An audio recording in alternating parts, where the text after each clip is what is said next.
Hello everybody and welcome back to me. I'm back from Bali. I'm not going to lie, it was very challenging on both a personal and professional level, but I am back bigger, better, stronger than ever, and ready to deliver more videos to you.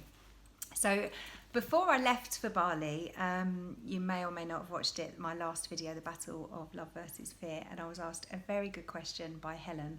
How do you switch your mindset from fear to love?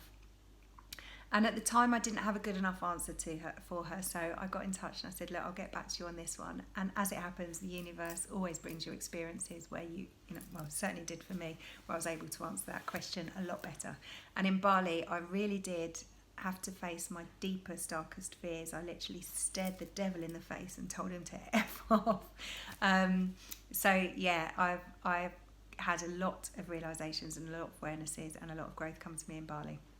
So Helen, here is the answer to your question. I hope you find it helpful.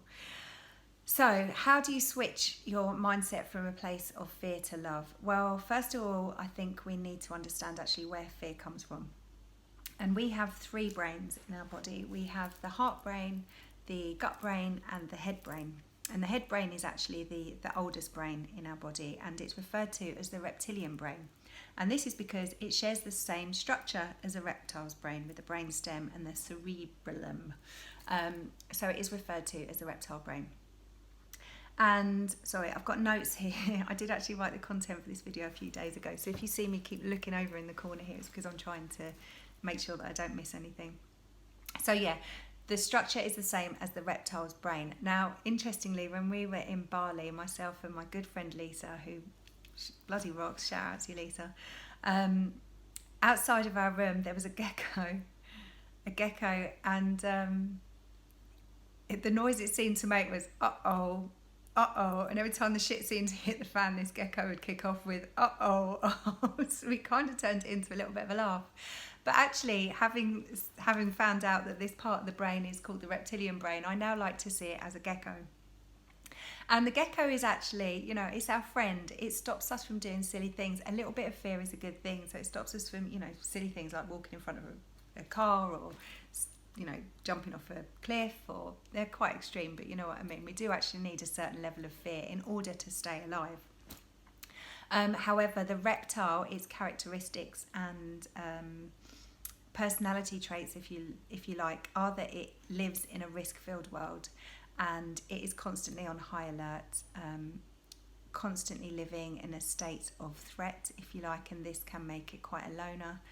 It can make it quite aggressive, oppositional, and so when we look at that's the kind of makeup of a reptile, and we actually hold that's where fear comes from. We can get a little bit of a different understanding on it. However, if we don't tame our gecko, if we don't make friends with our gecko and show it who's in charge, it will literally go around uh-ohing all over the place, okay? And when it does this, to put it crudely, it kind of shits adrenaline and cortisol into our body, which then changes our heart rate, it changes our breathing, it can change our balance, it can change our body temperature. So it's really important to get our gecko under control. So how do we do this? Well, first of all, make friends with your gecko. Say thank you to it, because actually without it, you might not be here right now. So do say thanks to your gecko, but let it know that you're in charge and that ultimately you have the final say as to what you will be scared of, fearful of, and what you won't be. So, sorry, I'm just, yeah. No, got everything. Okay, cool. So how then do we tame our gecko, and what is the best way to deal with fear when it comes up? Well, if you're dealing with a sudden onset of fear, for example, when we were in Bali, the earth started shaking, earth tremor, earthquake, whatever you want to call it. It was bloody scary. When you're met with a sudden onset of fear like that, the first thing that you can do and the best thing that you can do is simply to breathe into your body. So take deep breaths in through your nose, and really feel your belly expanding on that in breath, and bring that breath all the way down into our stomach. Now, you might struggle with this. I certainly did when I first started to learn the art of breathing, to bring that breath all the way down into your belly. But with practice, it does become easier. And what this does, by breathing into our bodies right down deep into our bellies, it actually takes us out of our head, out of that reptile brain, out of the gecko being in control, down into our bodies, into our heart space, into our soul, into where love is. So the first thing that you can do is to breathe. Big deep breaths down into the belly, and do this a few times until you've kind of quietened that little reptile in your head. Now you can take this one step further by actually finding out, so when you're breathing in, finding out where does that fear live in my body. It might be in your stomach, it might be in your heart, it might be in your throat, it could show up wherever. So just kind of find out where it lives in your body, and once you've located it, then give it a colour. It might have a shape and a texture as well, but certainly give it a colour. And then each time that you breathe, just to imagine that colour, that shaped thing, however it appears, is turning into smoke. So it's changing form and it's turning into a coloured smoke. And once you start doing that, breathe into it, wherever it's located in your body, and then just start feeling it detaching. This is really good to try with children as well when they're holding on to an emotion that's kind of quite overwhelming for them. Just find out where that emotion lives in your body, give it colour, shape, texture, and then start imagining that with your breath, your in-breath, you're going down to that place where it lives, you're collecting it, and with the out-breath, you're blowing it out in front of you. And keep doing this until you can feel that coloured smoke leaving your body. And what this then enables us to do is to look at things much more objectively. So this is the next step of what to do with fear. Have a conversation with your gecko and find out how valid that fear actually is. How much of you believes that fear to be true. And also look at, and it's worth journaling around this, also look at what is that fear stopping you from doing?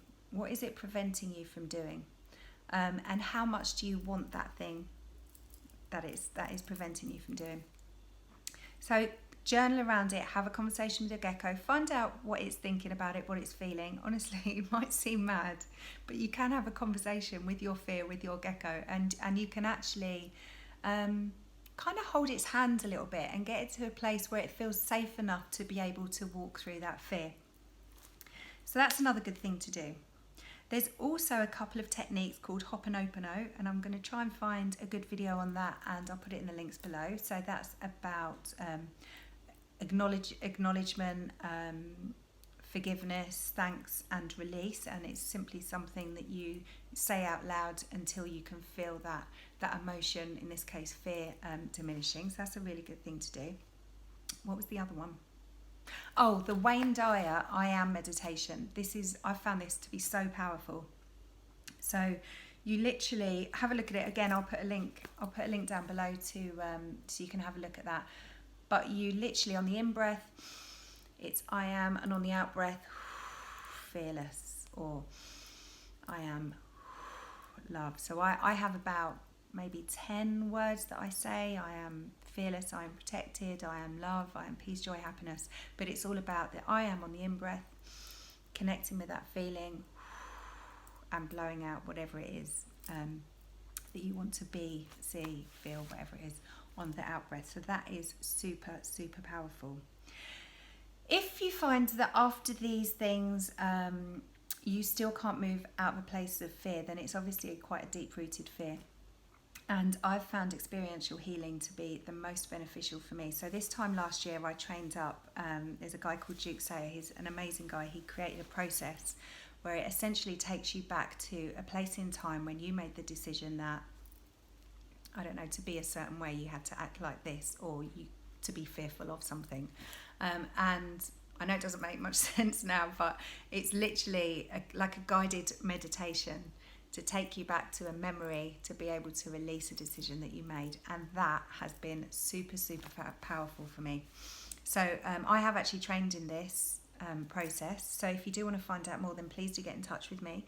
And I know many, many people that also have trained in this process as well. So please do get in touch if you really do have a deep-rooted issue, negative pattern, or fear that you really can't seem to be able to move through, and I'll help you along with that. Also, sometimes it does help just to take on the mindset or the energy of a warrior, or if you need that extra little bit of help with embodying that feeling, just kind of again breathe into your body. Imagine being a soldier or something that's fearless. A lion maybe would be a good one, and just really try to kind of embody and breathe in that energy of whatever shows up for you, to give you that extra little bit of forward movement to push through your fear. Have I mentioned everything? I think I have, but let me just finish off by saying every single fear that comes up for you is really holding you back from a gift and from you being on your life's path, your soul's journey, the path that you are supposed to be on. So actually see each fear, don't be scared of it. I know it's a bit contradictory in terms, but don't be scared of it.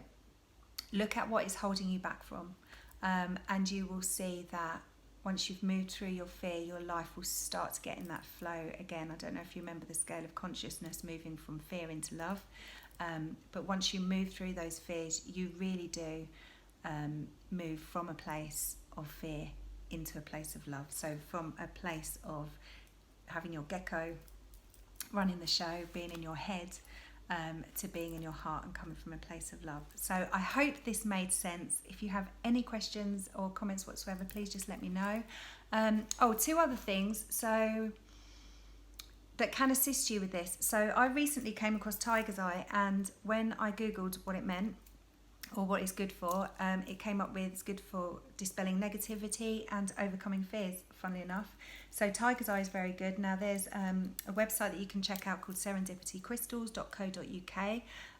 There's some lovely Tiger's Eye pendants and things on there, so check that out. I actually know the lady that owns that site, owns the business. Her name is Krissy, so if there's something on there that you'd like or you need help with and you can't find it on the website, please just get in touch with Krissy. I'm going to pop that link down below as well. And also essential oils. I believe Clary sage is good for overcoming fear and negativity. Also lavender is very good for calming. I do actually have my own site for essential oils, so if you do want to check that out, they're 100% natural essential oils, no nasties involved. They are ecologically and ethically sourced. But again, I'm going to pop the link down below for that too. So yeah, hope this was helpful to you all. Any questions, please just let me know, and I really look forward to seeing you again soon for my next video. Lots of love and bye for now. Thank you for listening.